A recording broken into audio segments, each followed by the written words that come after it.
দৌলতদিয়া ফেরিঘাটের বাসডুবিতে যারা জমিন থেকে বিদায় নিয়ে চলে গেল রে আল্লাহ, আয় আল্লাহ প্রত্যেককে তুমি শহীদি মর্যাদা দান করো রে আমার মাওলা। আয় আল্লাহ কান্নার আওয়াজ, আয় আল্লাহ বাবা কান্না করে নিজের সন্তানের জন্য, স্বামী কান্না করে স্ত্রীর জন্য। একজন বাবা কান্না করতেছে, ওই বাবা কান্না করতেছে, বলতেছে সবাইকে, এই লোকেরা তোমরা যাও বাস থেকে আমার কন্যা সন্তানটারে, শিশু বাচ্চাটারে উদ্ধার করো।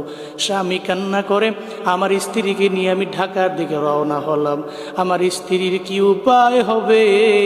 স্ত্রীটাও তো আজকে বাসের ভিতরে জমিন থেকে বিদায় নিয়ে চলে যাইতেছে। ও দয়ার আল্লাহ, আয় আল্লাহ যারা জমিন থেকে বিদায় নিয়ে চলে গেছে রে আমার মাওলা, প্রত্যেককে তুমি মাফ করে দাও, শহীদি মর্যাদা দান করে দাও রে আমার আল্লাহ।